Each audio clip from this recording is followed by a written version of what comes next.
Everyone, good morning. I'm Cindy Arnson, the director of the Latin American program at the Wilson Center, and I'm pleased to be joining today for this very critically important conversation on Nicaragua with the Seattle International Foundation and Florida International University. I'd especially like to thank my colleague Eric Olson of the Seattle International Foundation and Miguel Cruz at FIU for their partnership in this effort. Central America's Northern Triangle, as we know, El Salvador, Honduras, Guatemala, has become the epicenter of the Biden administration's policy towards Latin America as a whole. But an acute governance crisis in Nicaragua largely continues, if not deepens, away from the glare of media or policy attention. The country made headlines a little over 3 years ago when massive anti-government protests erupted in April of 2018. This sparked a brutal crackdown by the government of President Daniel Ortega. Over 300 people were killed and hundreds more were injured or taken prisoner or tortured. The violence of that period has given way to a slower burn of government repression aimed at silencing the media, harassing opposition candidates, restricting the playing field for elections, restricting funding from the United States and the European Union and elsewhere to a host of non-governmental organizations, and even potentially criminalizing opposition activity under a broad law, ostensibly in defense of national sovereignty. Meanwhile, in advance of the presidential and legislative elections that are scheduled for this coming November, the political opposition has failed to unite behind a single candidate to oppose Daniel Ortega. And despite multiple efforts over many months to establish a unified and broad civic alliance to challenge the government, the opposition remains fragmented. And in light of the unfair playing field, there are some in the opposition who even advocate boycotting the November elections altogether. We have an outstanding panel of experts to discuss these matters with us today. First is Carlos Fernando Chamorro, a dear friend of many decades, the founder and director of the independent media outlet Confidencial. Jenny Lincoln, also with decades of experience on Nicaragua and US policy in Central America, is a senior advisor on Latin America and the Caribbean at the Carter Center in Atlanta. And Tiziano Breda is a Central America analyst for the International Crisis Group, and perhaps a contributing author, if not the principal author, of ICG's outstanding report on Nicaragua released just a few days ago.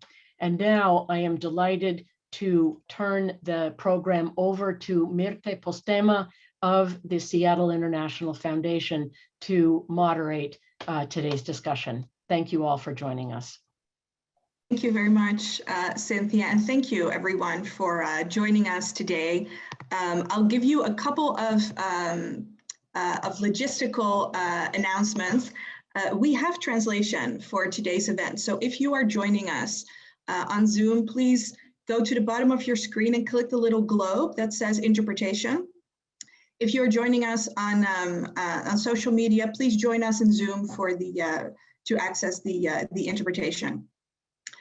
Si nos está escuchando y quiere interpretación, por favor, va al fondo de su pantalla y cliquea en el globo de interpretación.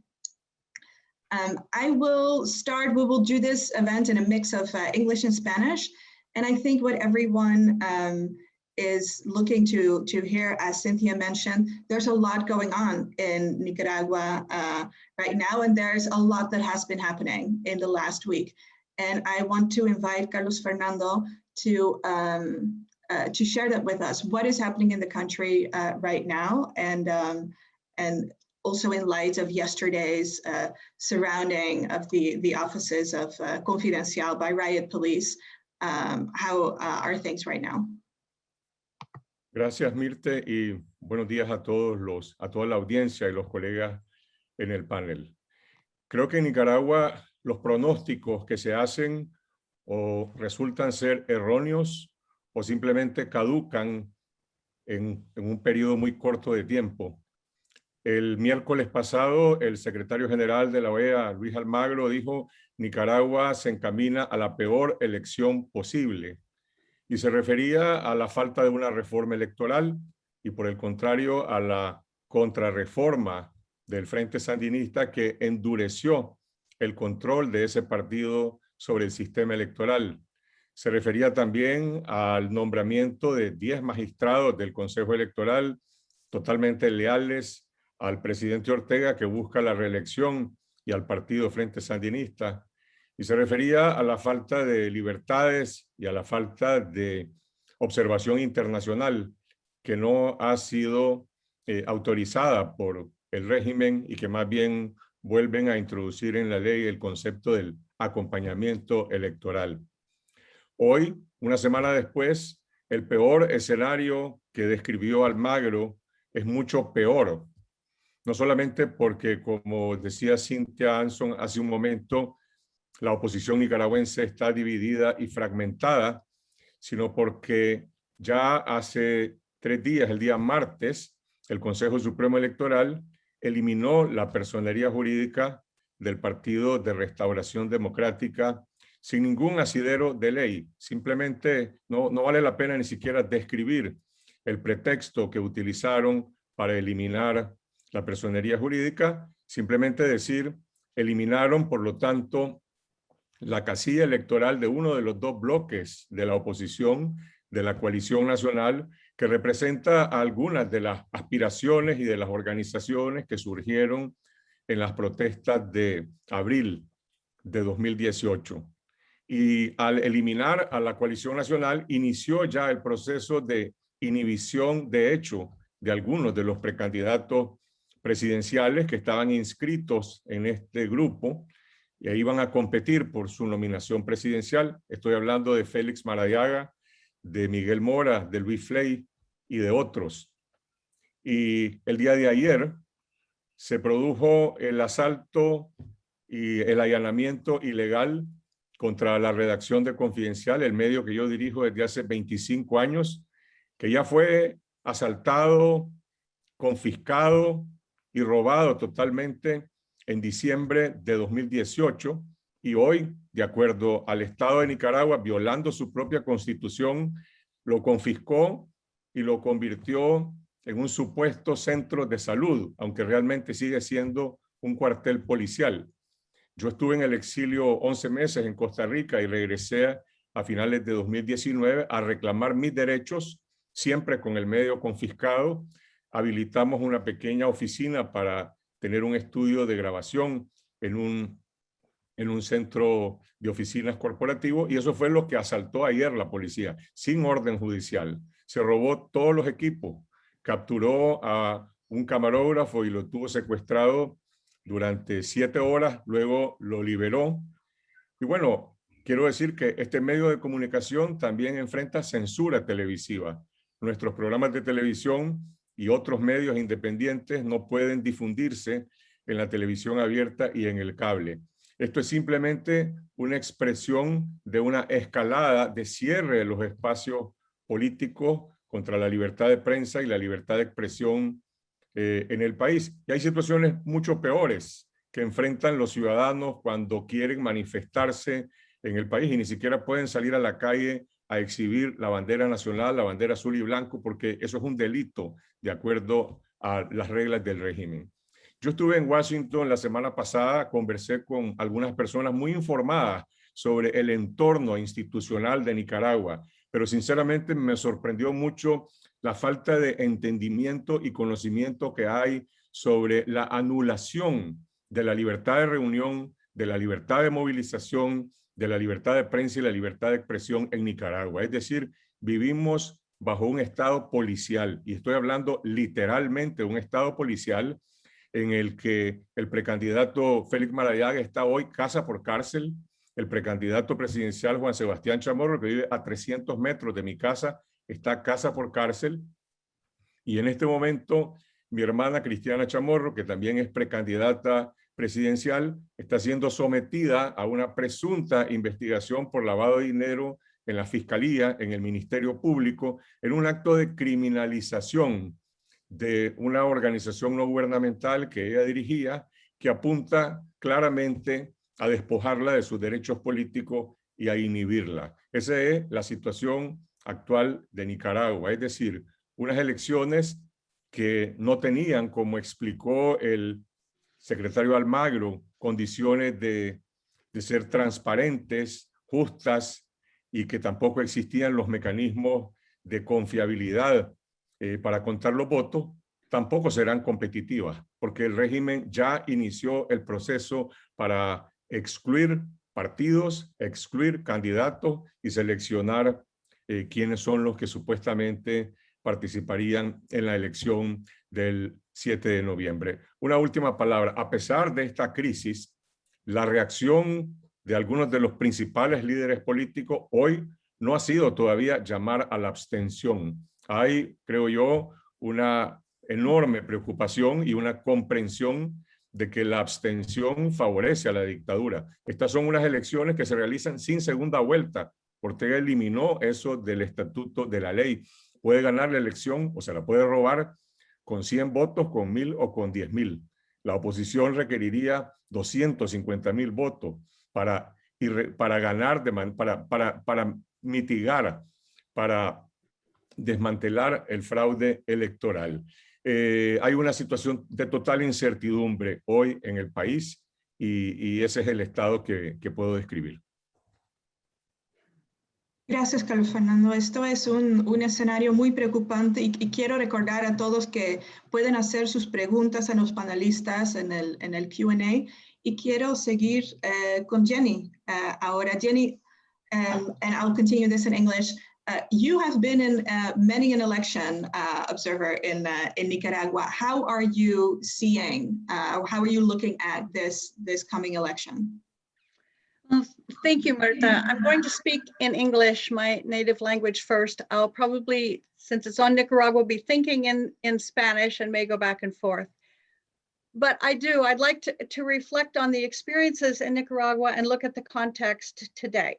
I was very, very fortunate to participate with President Carter in the election observation in 1990, which was an historic moment in Nicaragua, and subsequently in 96 and later in 2006 when Daniel Ortega was elected. So the title is looking at the political landscape today and the prospects for elections in November. I'd like to frame my comments more broadly and based on the principles of election standards and human rights.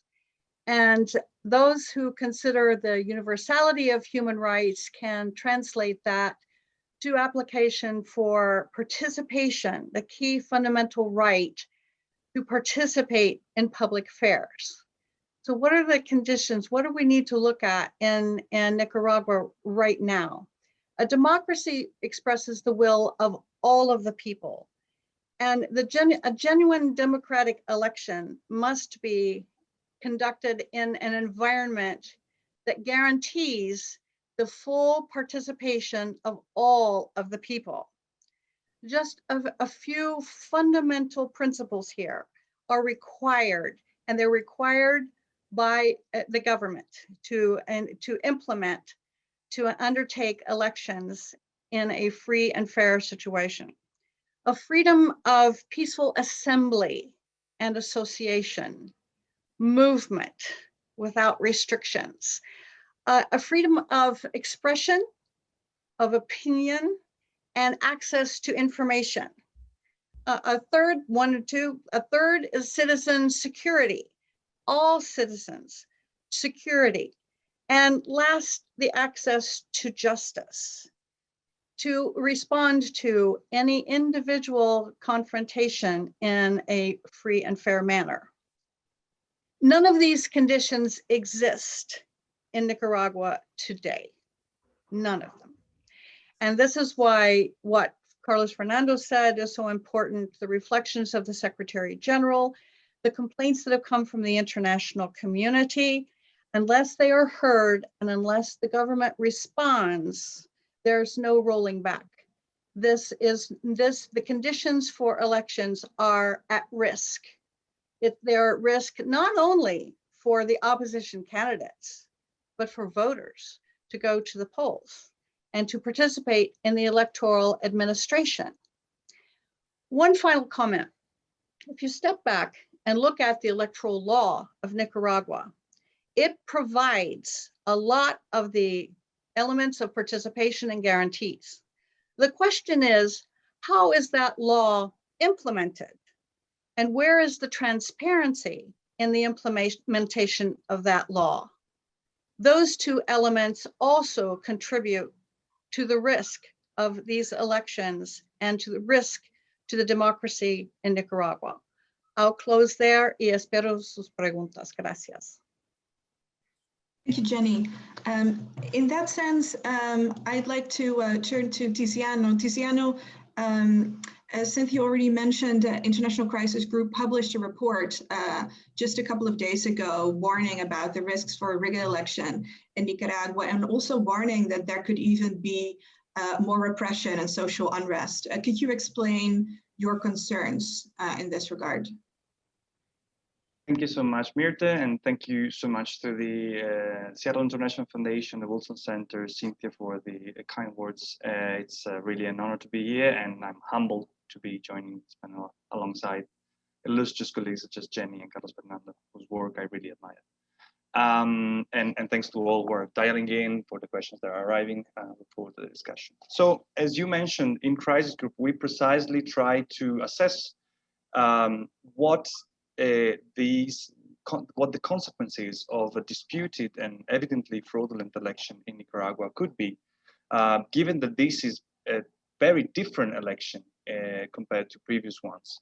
Because whereas some of the techniques that the Ortega government is applying in terms of reasserting control of the electoral authorities, ruling some opposition parties illegals, try to seed division and fragmentation and harass political opponents, which were already done in the past, and they could be accompanied by also irregularities at the polling stations, etc., may have a different meaning this time, because in the past the country was experiencing extraordinary economic growth. Ortega was counting on the support of meaningful powers in the country, such as the private sector and the Catholic Church, and enjoyed quite broad popularity.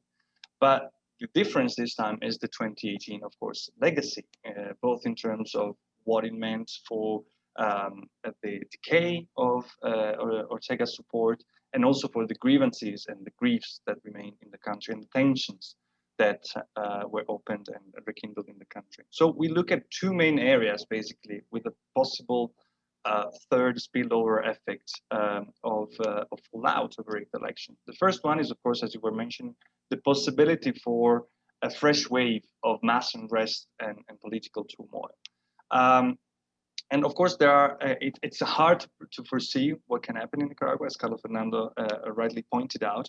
But first of all, we basically managed to get into the country and realize that, albeit you haven't seen any great mass protests in the last couple of years, first of all, the grievances that led to the outbreak of the 2018 crisis are still there. If anything, they've deepened.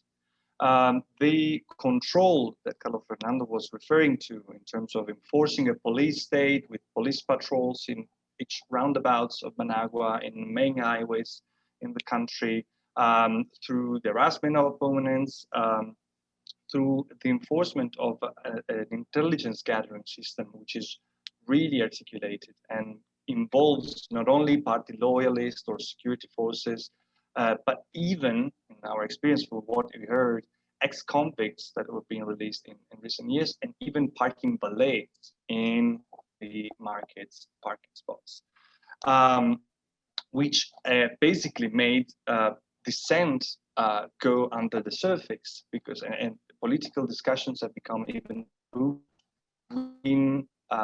even within households, basically in familiar settings, such as was the 2018 divide strong and the subsequent repression equally strong.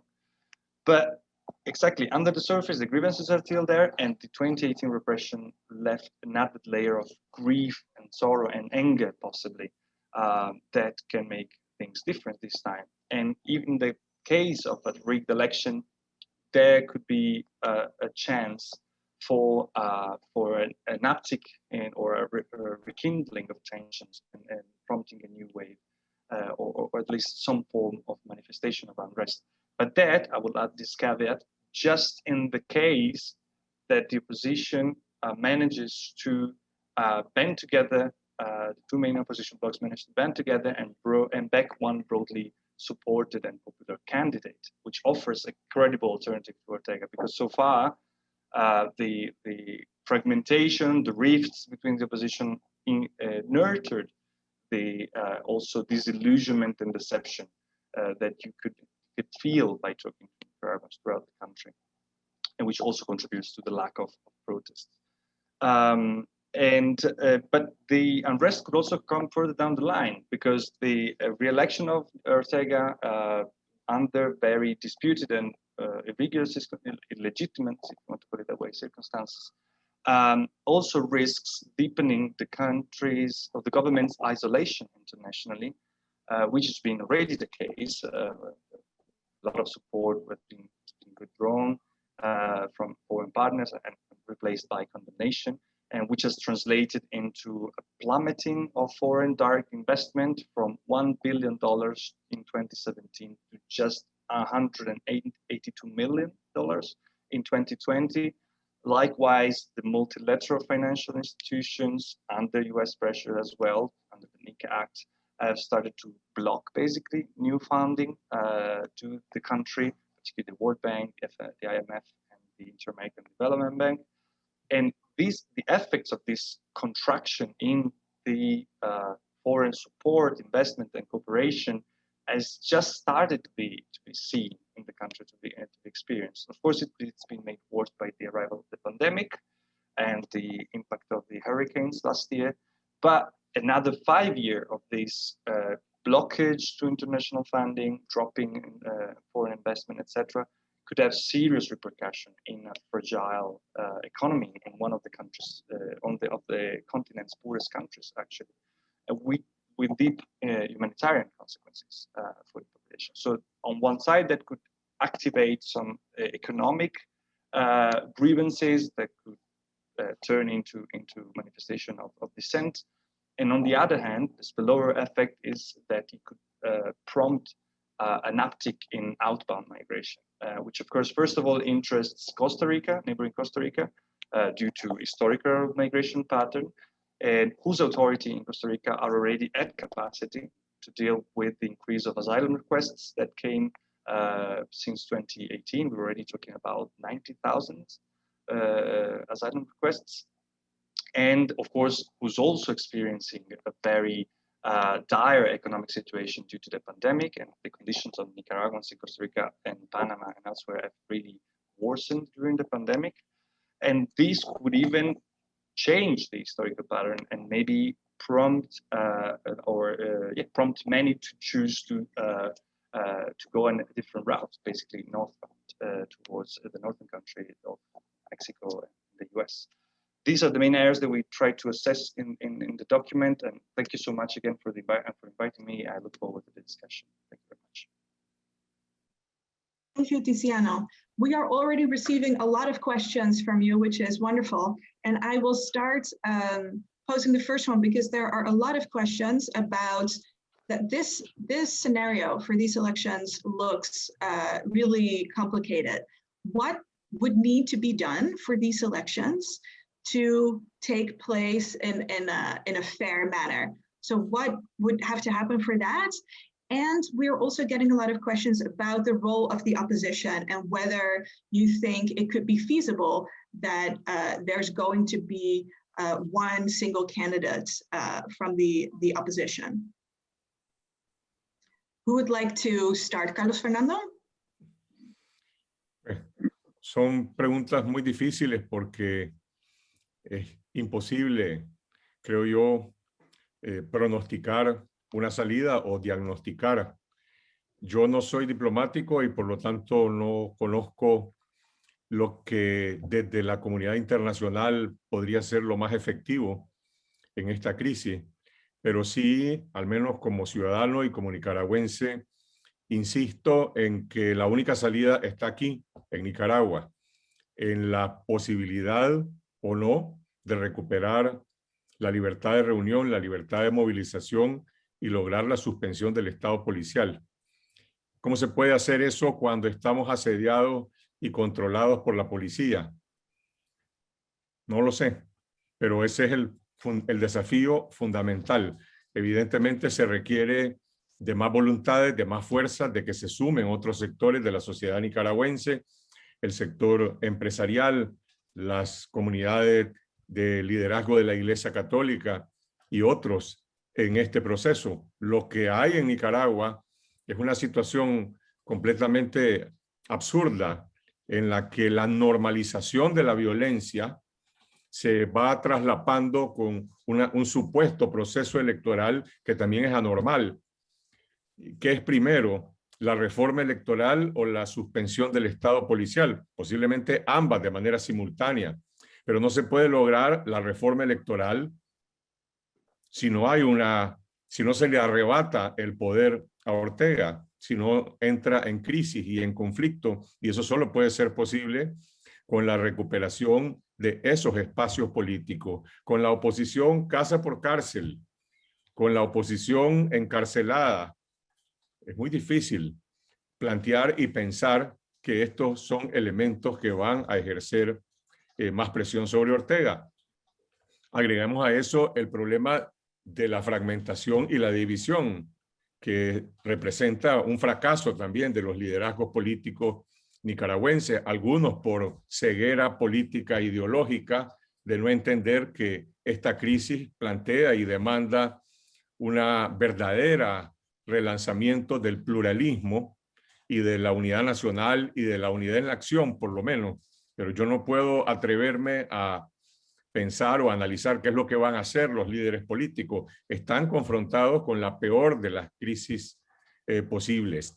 ¿Hay salida? Sí hay salida, porque hay una cosa incontrovertible en Nicaragua. Hay una mayoría política, y no es una mayoría política liberal, conservadora, sandinista, es una mayoría política sin partido, es una mayoría política azul y blanco, como la bandera nacional, que tiene una aspiración de cambio democrático y que está esperando un cauce en un instrumento político y en un liderazgo. El tiempo, sin embargo, se está agotando. Lo único que yo puedo decir es que si la inercia se prolonga, y la inercia quiere decir la prolongación del estado policial con esta escalada que va cerrando cada vez más todos los espacios, podemos llegar a un momento en el que Ortega puede terminar imponiendo sus reglas para que participe un sector de la oposición y tendríamos otra vez el peor de los mundos, una elección que, como ha dicho Jenny, no llena los estándares internacionales democráticos, pero hay un sector de la oposición que quiere tomarse el riesgo de participar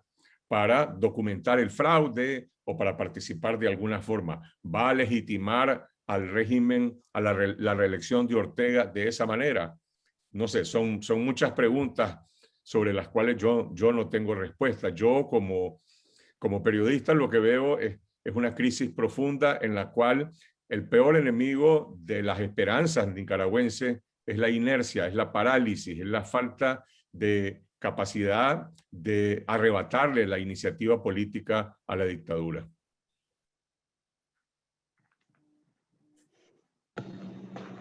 ¿Alguien quiere agregar algo? Jenny? Yes, and I would like to change the conversation for just a minute to think about after the elections. After the elections, one thing that I don't understand is what Daniel Ortega thinks the long game is. What is going to be the condition of Nicaragua after an election, and especially after an election which has such questionable context? I really appreciate, I agree wholeheartedly with Carlos Fernando, la salida es nicaragüense. The international community cannot direct or change what really needs to be, what is and needs to be the decision of the Nicaraguan people. But three things. One, I wonder what Daniel Ortega's expectation is after an election that is headed toward conditions now that would be very difficult and very questionable. Number two, what happens tomorrow? Like Carlos Fernando said, every day we're waking up right now and there's something new every day. So when is the tide going to turn to something more positive?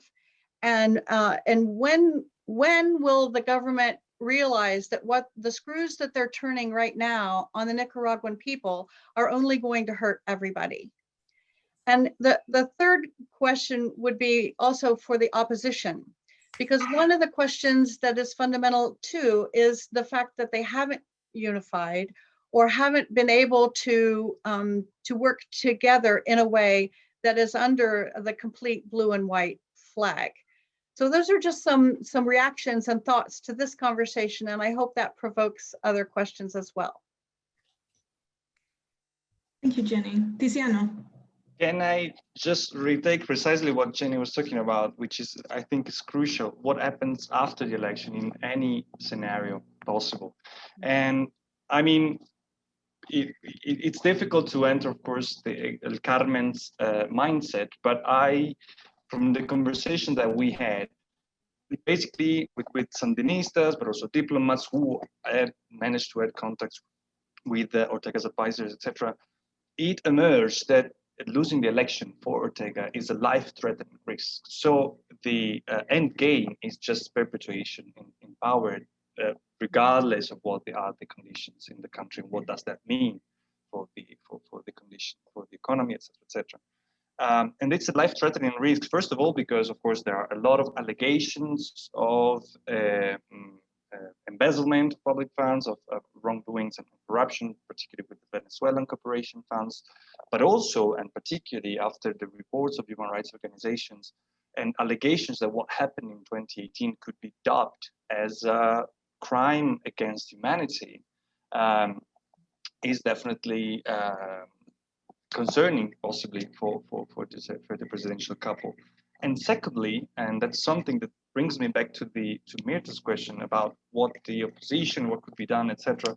There's been very little thinking within also the opposition on, even in the unlikely scenario of reaching that critical mass of 250,000 votes that Carlos Fernando was referring to, and win the election despite all the irregularities, etc. What happens with the 25% of the population that still considers itself affiliated to the Frente Sandinista, and to the dozens of thousands of public employees who are there just for the loyalty to the party, basically?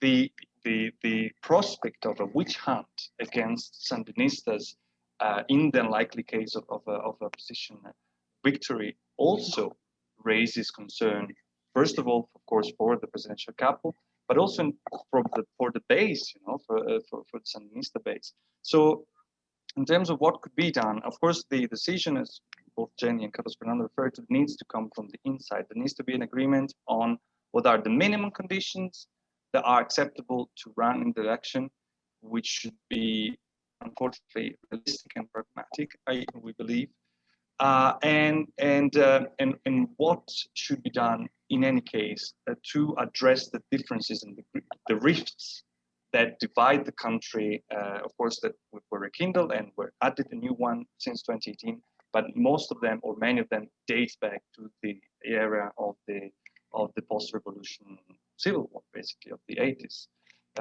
So we think that these two elements need to be thought about, and there's been a lot of proposal from the position for root and branch reforms, which unfortunately are already not, we call them not technically viable and technically feasible, and politically viable.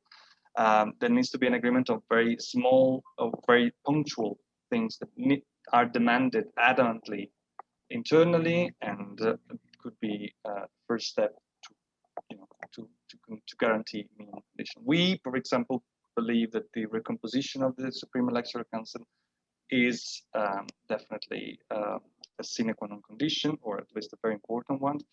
The international observation, although it's now under the definition of acompañamiento, as Carlos Fernando was saying, but the scope of the acompañamiento has not been laid out in details. And of course, the respect of what was signed by the government in the second round of talks in the March 2019 agreements, which is the respect of citizen rights, including freedom of assembly. I will leave it here. Thank you very much.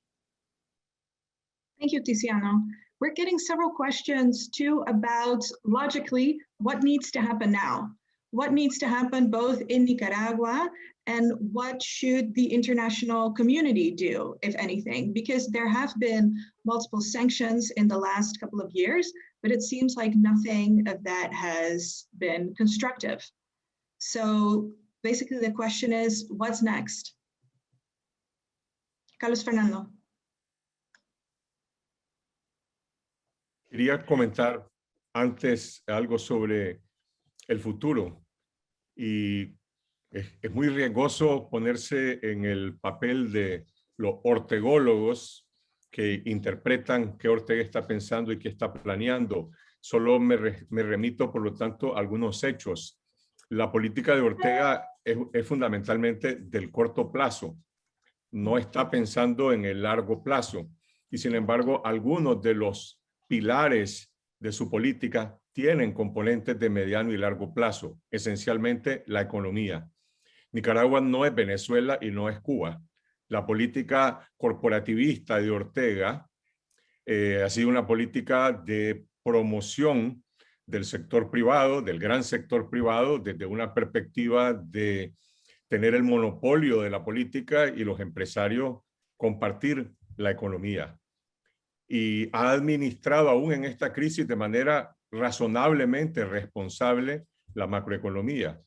Ortega, por lo tanto, uno puede suponer que se imagina un futuro sin reconocimiento de legitimidad electoral sobre la base de una reconstrucción de alguna clase de entendimiento del que le permitió gobernar durante una década con los grandes empresarios sin democracia y sin transparencia, es decir, a partir de una relación pragmática sobre el funcionamiento de la economía. Que si eso es posible o no, eso es un tema de discusión. Que si los empresarios están dispuestos a volver a ese viejo status quo o estarían inclinados a convertirse en un actor democrático, hasta hoy sigue siendo también una interrogante.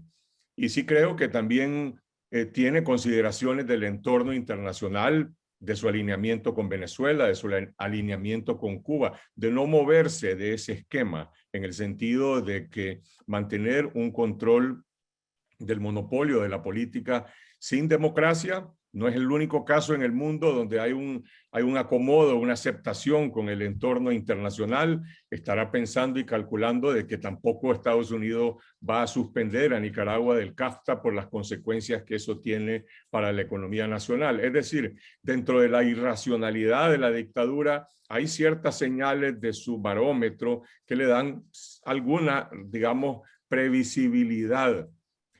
Ahora, si la oposición se convierte en una fuerza competitiva que le dispute el poder a Ortega, seguramente también será eliminada, seguramente también será inhibida, hasta llegar a un acomodo en el cual el partido del segundo lugar pues tenga que entrar también en un acomodo con la dictadura. Tiziano decía, ¿y qué pasa qué pasa en el hipotético caso de que el régimen pudiera perder esa elección? Bueno, gobernará desde abajo, intentará mantener el poder desde abajo con el control que tiene.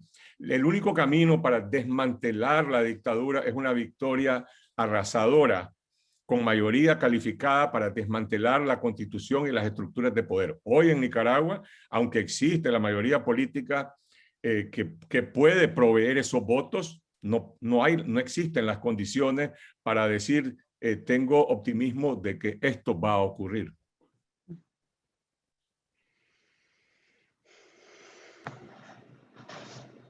¿Alguien más quiere comentar? Tiziano? We Yeah, if I can just, I mean, in the report, we touched exactly on the issue of, we asked ourselves what can be done differently from the international partners, from the foreign partners that somehow play the role in the evolution of the Nicaraguan crisis. And as you were mentioning, we actually, you know, not complain, but like recognize that the increasing cumulative use of sanctions towards high-level officials or even entities has somehow failed to produce the results that were expected from it. If the results that were expected from it were to somehow break the Sandinista ranks or to press Ortega into make some concessions. Since 2019, basically since the end of the second round of talks, there's been no opening despite the continuous OAS strongly worded resolution, targeted sanction by the US, and the EU, Canada, the UK now, Switzerland, etc. So we came to the conclusion, which possibly differs with many from many in the country that see as the engagement of the international community as a strong arm pressure towards Ortega. We came to the conclusion that possibly the threat of sanctions should be, of course, maintained, because that's definitely a tool that remains in the toolbox, but that should be accompanied by a possibly more constructive and intense diplomatic engagement. Because as we were pointing out at the beginning, Cynthia, I think we're pointing out, Central America has become a priority for the Biden administration, but from a migration lenses, from a research perspective, the Northern Triangle has dragged all the attention of the Biden administration for the first 100 days, at least. It seems that now there are more statements and declarations from high-level officials also on Nicaragua. But even though on one side there seems to be more reluctance, or there seems to be a rethinking of the use of sanctions, not only on Nicaragua but also in Venezuela and elsewhere, we noticed at least up to some weeks ago that there wasn't a clear thinking on how to redesign or provide an alternative strategy to this engagement. And we suggest that, of course, it should be made clear that under these conditions, and if no positive steps are taken, there will be consequences, and there should be disposition and willingness to do that.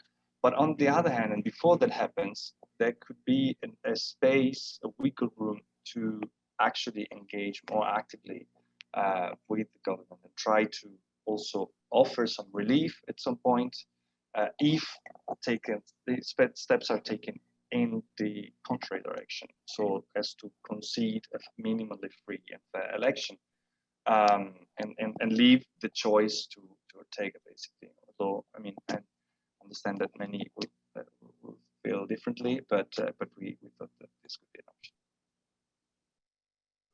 We have a lot of questions, and I promise we're trying to get to all of them. And I'll combine a couple that we've received.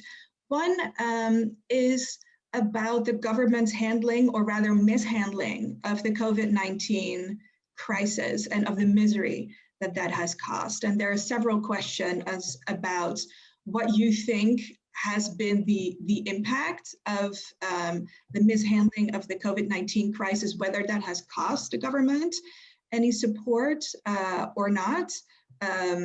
Also, the general kind of repression that there's been in the last couple of years. And another set of questions is about what you think that the role of private companies and of the Gran Capital should be in the coming months. Who would like to start?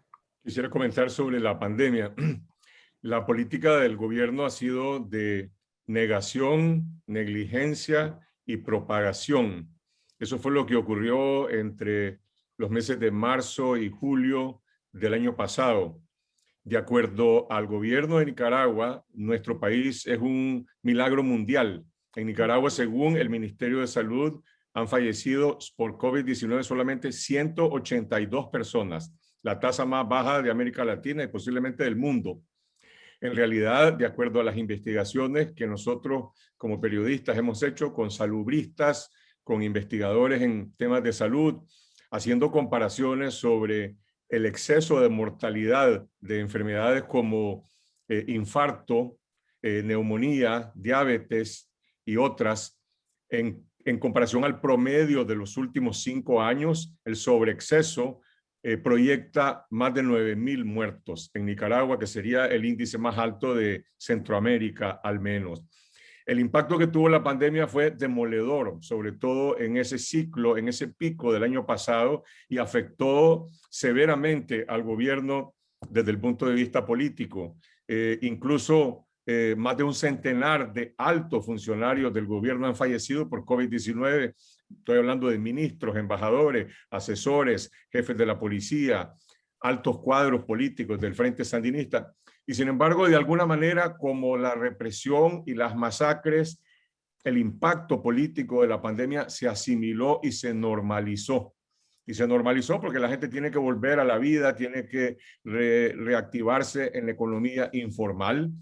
En Nicaragua, la COVID-19 representó el tercer año consecutivo de recesión económica, mientras en otros países fue el primero, para nosotros fue el tercero, 2018, 2019, 2020, y estamos iniciando el cuarto año de recesión en 2021. Es decir, el tema aquí es, por supuesto, que hay una censura, hay un rechazo a la administración del gobierno, pero el gobierno se sostiene con una minoría política consolidada, ese 25% que mencionó Tiziano, que está entrincado en un sector político importante, en el aparato del Estado, en la policía, en otro tipo de sectores, y eso es lo que lo sostiene básicamente. Si no hay libertades de expresión y de protesta, y eso le permite al régimen lidiar con ese tipo de situaciones. Ahora inició la etapa de la vacunación. Bueno, la vacunación es un instrumento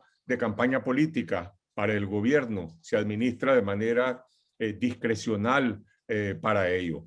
La crisis económica ha causado un enorme daño en la sociedad nicaragüense, pero la gente tiene que comer, la gente tiene que trabajar, tiene que buscar la sobrevivencia en el empleo informal y en la migración, y eso no se traduce de manera automática o directa en una movilización política cuando no hay condiciones para la movilización política. Sobre los grandes empresarios, mi impresión es que simplemente han adoptado una actitud, una política de esperar y ver los resultados, ¿sí? De apoyar en términos generales una elección transparente, que no será transparente, pero sin adoptar riesgos que signifiquen ponerlos en una circunstancia de posibles represalias con el régimen y más bien tener una actitud de pragmatismo frente a los resultados que puedan haber. En resumen, los grandes empresarios no son un actor político democrático.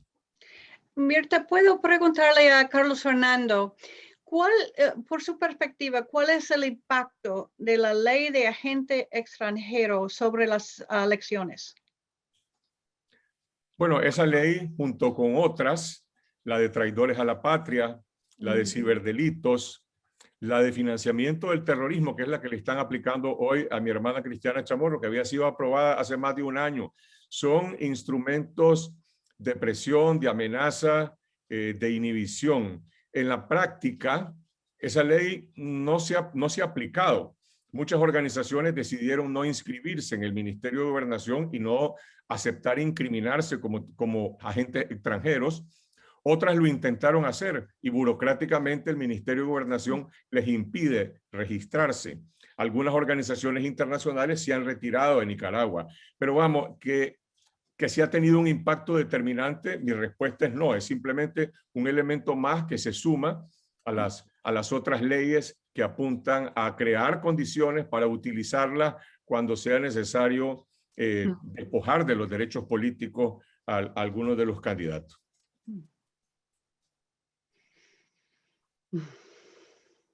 Estamos casi llegando al fin de nuestra hora y quiero invitar a los panelistas de incluir algunas, sus proyecciones, qué es lo que consideran que habría que hacer en los siguientes meses, qué tipos de apoyo necesitamos dar nosotros, quienes estamos viendo, qué es lo que podemos hacer, o cualquier otra reflexión de cierre. Carlos Fernando, ¿quieres empezar? Bueno, como periodista, yo apelo a mis colegas de la prensa internacional en América Latina, en Estados Unidos, de poner su atención en Nicaragua. Y lo digo con toda franqueza y crudeza, Jenny, yo no veo observación internacional calificada en las elecciones de Nicaragua. No veo a la OEA, no veo a la Unión Europea, no veo al Centro Carter, no veo a las Naciones Unidas. Por lo tanto, me parece que es fundamental la presencia de la prensa internacional en Nicaragua para contar esta historia del Estado policial, esta historia del intento de cambiar una dictadura de manera pacífica que parece ir completamente contra la corriente y parece una misión imposible, pero de repente hay también ventanas y oportunidades de que se produzcan esos movimientos de cambio. Seguramente Cindy podrá indicarnos mejor qué se puede hacer desde la OEA, desde Estados Unidos. Yo veo una Centroamérica fragmentada. Es realmente lamentable y censurable la actitud de los gobiernos de Guatemala, de Honduras y otras partes de Centroamérica frente a esta crisis de derechos humanos que hay en Nicaragua. Pero hay intereses, hay intereses. Y solo termino con algo más. Irónicamente, la tragedia de la pandemia, la tragedia de los desastres naturales, de alguna forma vinieron a facilitarle al régimen acceso a recursos externos donde la comunidad internacional está preocupada de que no se los roben, pero obviamente los utilizan para fortalecer, en todo caso, digamos, el aparato general del gobierno. Yo no estoy cuestionando la ayuda humanitaria, lo que estoy cuestionando es la falta de transparencia. El COVID-19 es el mejor ejemplo de todo. Hay recursos externos que le están dando a Nicaragua y mientras no se roben la plata, no les importa que mientan, no les importa que oculten información. Estoy hablando de los organismos multilaterales que le están brindando ayuda al gobierno.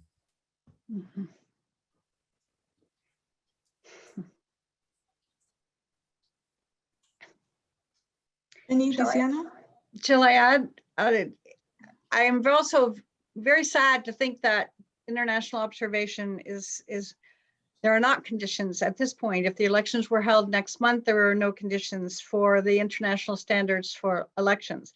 At the same time, what that means to the Nicaraguans is that what international observation does is contribute to protection for participation, encouragement for all participants, and that also has been basically negated at this point by the government.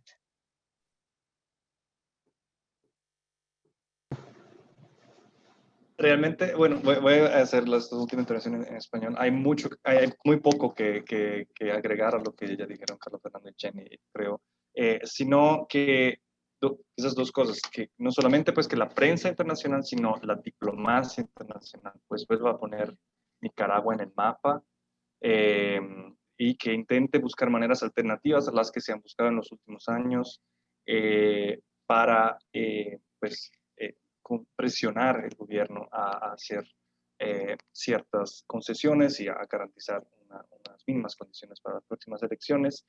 Pero por el otro lado, quizás sería auspicable que a pesar de todas las adversidades y todas las condiciones sumamente difíciles que Fernando nos ha enunciado y que nosotros también pudimos constatar, quizás realmente realizar por parte de las fuerzas de oposición que la fuerza y lo que le teme el gobierno de Ortega es el disenso, el dissent interno, o sea, la versión interna, la oposición a su forma de gobernar, la demanda de cambio interno, que, como decía Carlos Fernando, tiene una masa crítica de personas que ya no encuentran en este modelo, en este gobierno, la respuesta a sus necesidades, a su manera de ver las cosas, pero que no ven una alternativa creíble. y la excesiva esperanza en digamos, el papel que pueda tener una sanción de Estados Unidos o una resolución del Parlamento Europeo o qué sé yo, creo que eso debilita un poco la que es la posibilidad de realmente entender que solamente una opción creíble, alternativa, unívoca, que se cree a través de flexibilidad, al final de cuentas, que ha fallado, que ha faltado últimamente, es lo que pueda crear la masa crítica interna para empujar a la gente a votar, para cambiar forma de gobernar el país y para solucionar esta crisis de manera pacífica. Gracias, Tiziano. Cynthia, would you like to make any closing remarks? No, I just find this discussion so incredibly sobering. As with any repressive authoritarian government, it's difficult to see the combination of international and domestic instruments that can produce change. But Carlos Fernando, I take very seriously your challenge to the media and to others in the United States and the international community to pay attention to what's going on in Nicaragua, to tell the story and to make sure that everything that's happening doesn't just fly under the radar. Thank you. And I want to echo that sentiment. And I want to thank very much our panelists here. I want to thank the Wilson Center and Florida International University's Latin American Caribbean Studies Center for hosting this event with us, the Seattle International Foundation. Thank you, Jenny Lincoln, Tiziano Breda, and Carlos Fernando Chamorro. And I also call on everyone to read the International Crisis Group's report and to especially read and continue to visit the Confidencial website and all the Twitter accounts. Thank you very much, Carlos Fernando, for all the work that you're doing and for keeping us informed. Our solidarity, and we will keep on paying attention to what is going on in the country. This recording will be available on our website and on the websites of those who have co-convoked this event. And we look forward to staying in touch about these and other issues in the future. Thank you very much.